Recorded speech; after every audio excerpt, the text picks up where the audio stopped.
Jemina, the Mountain Girl by F. Scott Fitzgerald. This don't pretend to be literature. This is just a tale for red-blooded folks who want a story and not just a lot of psychological stuff for analysis. Boy, I tell you, you'll love it. Read it here, see it in the movies, play it on the phonograph, run it through the sewing machine. It was night in the mountains of Kentucky. Wild hills rose on all sides. Swift mountain streams flowed rapidly up and down the mountains. Jemina Tantrum was down at the stream, brewing whiskey at the family still. She was a typical mountain girl. Her feet were bare, her hands, large and powerful, hung down below her knees. Her face showed the ravages of work. Although but 16, she had for over a dozen years been supporting her aged pappy and mappy by brewing mountain whiskey. From time to time, she would pause in her task and, filling a dipper full of the pure, invigorating liquid, would drain it off, then pursue her work with renewed vigor. She would place the rye in the vat, thresh it out with her feet, and in 20 minutes, the completed product would be turned out. A sudden cry made her pause in the act of draining a dipper and look up. "Hello!" said a voice. It came from a man clad in hunting boots, reaching to his neck, who had emerged. "Can you tell me the way to Tantrum's cabin? Are you uns from the settlement down there?" She pointed her hand down to the bottom of the hill where Louisville lay. She had never been there but once, before she was born. Her great-grandfather, Old Gore Tantrum, had gone into the settlements in the company of 2 marshals and had never come back. So the Tantrums, for generation to generation, had learned to dread civilization. The man was amused. He laughed a little tinkling laugh, the laugh of a Philadelphian. Something in the ring of it thrilled her. She drank off another dipper of whiskey. "Where's Mr. Tantrum, little girl?" he asked. Not without kindness. She raised her foot and pointed her big toe towards the woods. "Therein, the cabin behind those dire pines. Old Tantrum there, my old man." The man from the settlements thanked her and strode off. He was fairly vibrant, with youth and personality. As he walked along, he whistled and sang alternate handsprings and flapjacks, breathing in the fresh air, fresh cool air of the mountains. The air around the still was like wine. Jemina Tantrum watched him entranced. No one like him had ever come into her life before.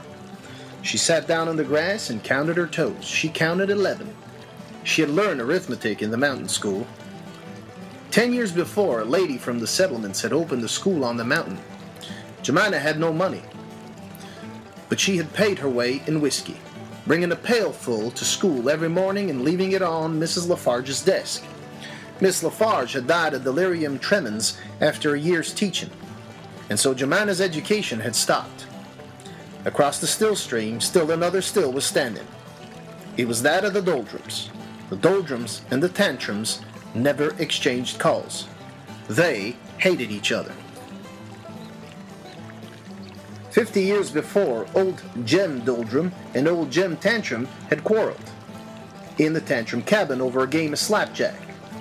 Jem Doldrum had thrown the King of Hearts in Jem Tantrum's face, and old Tantrum, enraged, had felled the old Doldrum with the 9 of diamonds.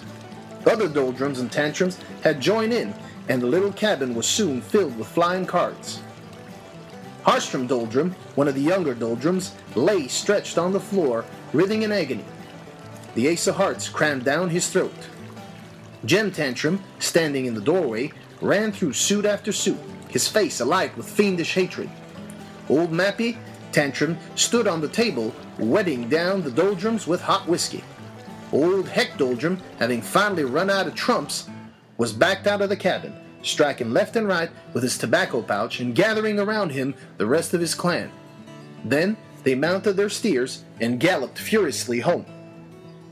That night Old Man Doldrum and his sons, vowing vengeance, had returned, put a tick-tock on the Tantrum window, stuck a pin in the doorbell, and beaten a retreat. A week later, the Tantrums had put cod liver oil in the Doldrum still, And so, for year to year, the feud had continued, first one family being entirely wiped out, then the other. Every day, little Jemina worked the still on her side of the stream, and Bosco Doldrum worked the still on his side. Sometimes, with automatic inherited hatred, the feudists would throw whiskey at each other. Jemina would come home smelling like a French table d'hôte. But now Jemina was too thoughtful to look across the stream. How wonderful the stranger had been, and how oddly he was dressed. In her innocent way, she had never believed that there were any civilized settlements at all, and she had put the belief in them down to the credulity of the mountain people.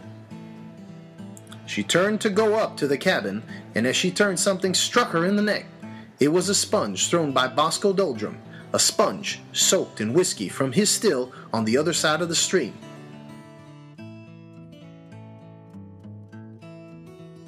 "Ah there, Bosco Doldrum," she shouted in her deep bass voice. "Yo, Jemina Tantrum." "Gosh ding yo," he returned. She continued her way to the cabin. The stranger was talking to her father. Gold had been discovered on the Tantrum land, and the stranger, Edgar Edison, was trying to buy the land for a song. He was considering what song to offer.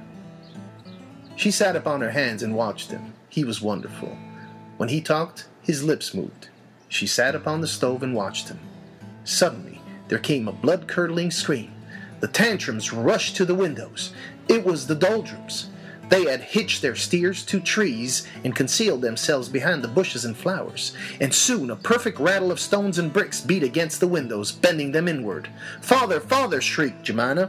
Her father took down his slingshot from the slingshot rack on the wall and ran his hand lovingly over the elastic band.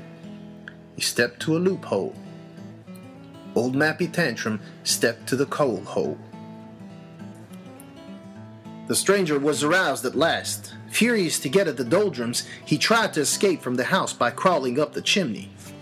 Then he thought there might be a door under the bed, but Jemina told him there was not. He hunted for doors under the beds and sofas, but each time Jemina pulled him out and told him there were no doors there. Furious with anger, he beat upon the door and hollered at the Doldrums. But they did not answer him, but kept up their fusillade of bricks and stones against the windows. Old Mappy Tantrum knew that just as soon as they were able to effect an aperture, they would pour in and the fight would be over. Then old Heck Doldrum, foaming at the mouth and expectorating on the ground left and right, led the attack. The terrific slingshots of Pappy Tantrum had not been without their effect. A master shot had disabled one Doldrum, and another Doldrum shot almost incessantly through the abdomen, fought feebly on. Nearer and nearer they approached the house. "We must fly," shouted the stranger to Jemina. "I will sacrifice myself and bear you away." "No," shouted Pappy Tantrum, his face begrimed. "You stay here and fit on. I will bar Jemina away, I will bar Mappy away, and I will bar myself away." A man from the settlements, pale and trembling with anger, turned to Ham Tantrum, who stood at the door throwing loophole after loophole at the advancing Doldrums. "Will you cover the retreat?" But Ham said that he too had Tantrums to bear away, but that he would leave himself here to help the stranger cover the retreat if he could think of a way of doing it. Soon smoke began to filter through the floor and ceiling. Shem Doldrum had come up and touched a match to old Jaffa Tantrum's breath as he leaned from a loophole, and the alcoholic flames shot up on all sides. The whiskey in the bathtub caught fire. The walls began to fall in. Jemina and the man from the settlements looked at each other. "Jemina," he whispered. "Strangers," she answered. "We will die together," he said. "If we had lived, I would have taken you to the city and married you. With your ability to hold liquor, your social success would have been assured." She caressed him idly for a moment, counting her toes softly to herself. Smoke grew thicker. Her left leg was on fire. She was a human alcohol lamp. Their lips met in one long kiss, and then a wall fell on them and blotted them out, as one. When the Doldrums burst through the ring of flame, they found them dead where they had fallen, their arms about each other. Old Jem Doldrum was moved. He took off his hat. He filled it with whiskey and drank it off. "They're dead," he said slowly. They hankered after each other. "The fit is over now. We must now part them." So they threw them together in the stream, and the two splashes they made were as one.